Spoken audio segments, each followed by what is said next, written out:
पुण्यातील याच एल3 बार मध्ये काही दिवसांपूर्वी म्हणजे अगदी 2 दिवसांपूर्वी काही जे तरुण आहेत ते व्यसनीकरणाचा एक व्हिडिओ व्हायरल झाला होता आणि त्यानंतर संपूर्ण पुणे शहरातून संतापाची लाट जी आहे ती उसळलेली पाहायला मिळाली आणि पोलीस प्रशासनाकडून तसेच एक्साईज डिपार्टमेंटकडून या पबवरती कारवाई करण्यात आली होती, परंतु आता पालिका प्रशासन आक्रमक झालेली पाहायला मिळते आणि या एल3 बारवरती जी आहे ती पालिका प्रशासन कारवाई करणार असल्याची माहिती जी आहे ती समोर आलेली आहे। त्याच्यानंतर या ज्या पबच्या मालक आहेत, चालक आहेत, हे देखील आता आक्रमक झालेले पाहायला मिळतात। नक्की त्यांचं म्हणणं काय खरं तर पालिका प्रशासन आता याच्यावरती कारवाई करणार आहे अशा प्रकारची माहिती समोर मिळते। तुमची मांडणी कारवाई केलेली नाही, त्याच्या आधी एक नोटीस यावी लागते, ती नोटीस अजून आलेली नाही आणि जागाचा काही प्रॉब्लेम नाहीये। आता याला वेगळं वळण देत आहे, बुलडोजर चालल्यानंतर ना बघा पेपर ते आपल्याला सगळे आहे, आम्ही व्यवस्थित सगळं ऑफिशियली सबमिट केलेलं आहे, त्याच्यामुळे मला तर असं काही वाटत नाही। आणि जे चूक आहे ते चूक आहे,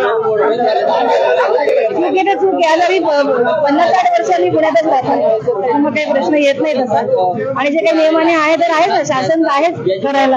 तुम्ही म्हणाले की काही राजकीय हस्तक्षेप या संपूर्ण प्रकरणामध्ये होताना दिसतोय, नक्की मला असं वाटतं की ह्याला राजकीय वळण का लागतं। तुम्ही एखाद्या मराठी फॅमिलीशी बोला, विचारा, तुम्ही जागा भाड्याने दिली, नक्की काय झालं, तुम्ही याचे आहे का नाही इन्व्हॉल्व। माझा भाऊ तर आजारी असतो, वडील 70 वर्षाचे, तुम्ही म्हणा तुम्ही जागा भाड्याने तुम्ही बघितलं नाही का? कोण रोज पार्टीमध्ये जाऊन बघतं का? माणूस चेक करतं का?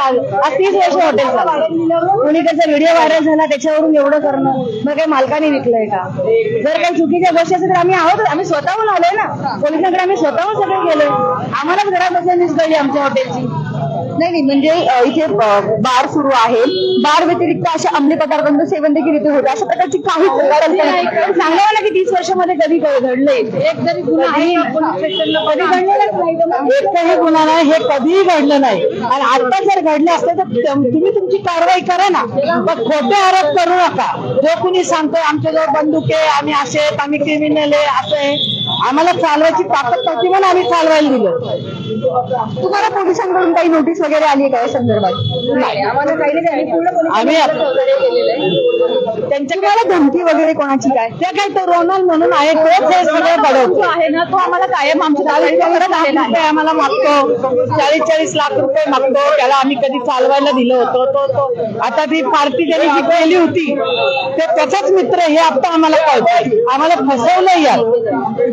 इथून मागं कधी ड्रग्स मिळाला नाही, आता बी परवा कारवाई झाली तर मिळलं नाही, काही असतं तर मिळलं असतं ना, मिळालं असं काही नाही। आणि जर असं काय असलं तर आम्ही सहकार्य करू, आम्ही असं नाही करणार त्यांना साथ देणार, पण ह्याच्यामध्ये माझा आजारी मुलगा त्यांनी गोवलेला आहे, त्याच्याबद्दल हे सगळं नक्की। तर आम्ही पोलिसांना संपूर्ण सहकार्य करायला तयार आहोत, परंतु आम्हाला अडकवण्याचा प्रयत्न जो आहे तो केला जातो, अशा प्रकारची जी भावना आहे, मांडणी आहे या कामठी कुटुंबियांनी केलेली आहे।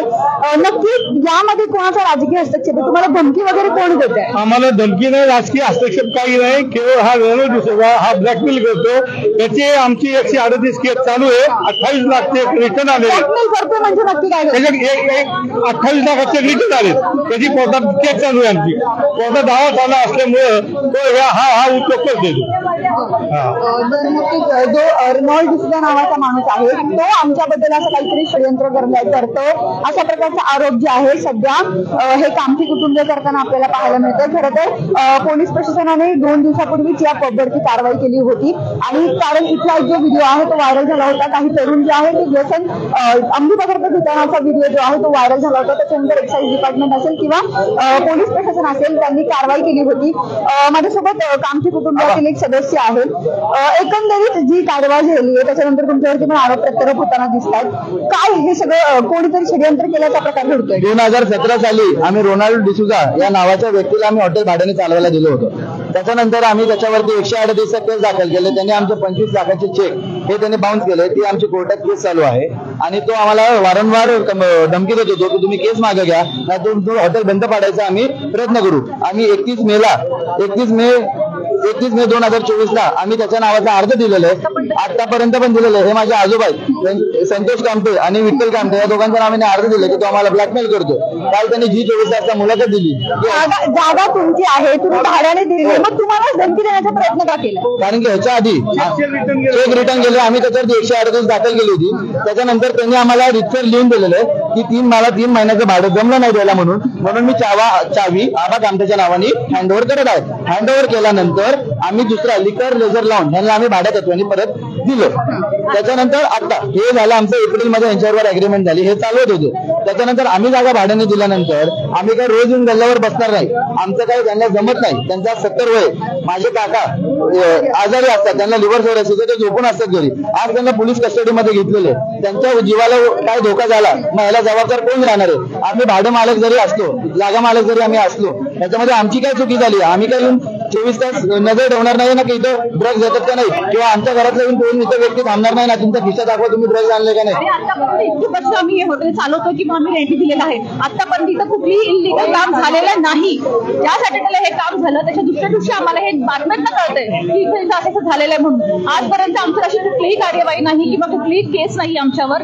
आतापर्यंत आम्ही जे हॉटेल चालवलं किंवा रेंट दिलं ते व्यवस्थित लिगली होतं. त्याच्या आधी इथं कुठेही असं तर कुठलेही गैरव्यवहार झालेले नाही. आणि आमच्या अग्रीमेंट मध्ये असा क्लॉज पण दिला आहे की जर आम्हाला प्रॉपर्टीच्या आतमध्ये यायचं आहे तर आम्हाला जे भाडेतत्वावर दिलं त्यांना आम्हाला नोटीस द्यायला लागते की आम्ही सर इन्स्पेक्शनला येत आहे. तसं आमचं ऑलरेडी रिसर्च सगळं लिहिलेलं आहे, आमची रजिस्टर्ड अग्रीमेंट आहे. तुमच्याकडून तयारी आहे का पोलिसांना सगळ्या पद्धतीचं सहकार्य करण्यास? आम्ही सहकार्य करायला तयार आहे, आम्ही नाही म्हणतच नाहीये. पण तुम्ही मला सांगा, भाड्यावर देणं हे काय गुन्हा आहे का? गुन्हा आहे का हा भाड्यावरती देणं? आम्ही ऑलरेडी कंप्लेंट दिलेली रोनालच्या नावाने. ज्यांनी हे सगळं षडयंत्र केलं अक्षय कामठे, त्याचा आणि आमच्या कामठ्यांचा काही संबंध येत नाही. तो पार्टी ऑर्गनायझर, तो वेगळा कामठे, आम्हाला माहित पण नाही तो कोण होता म्हणून.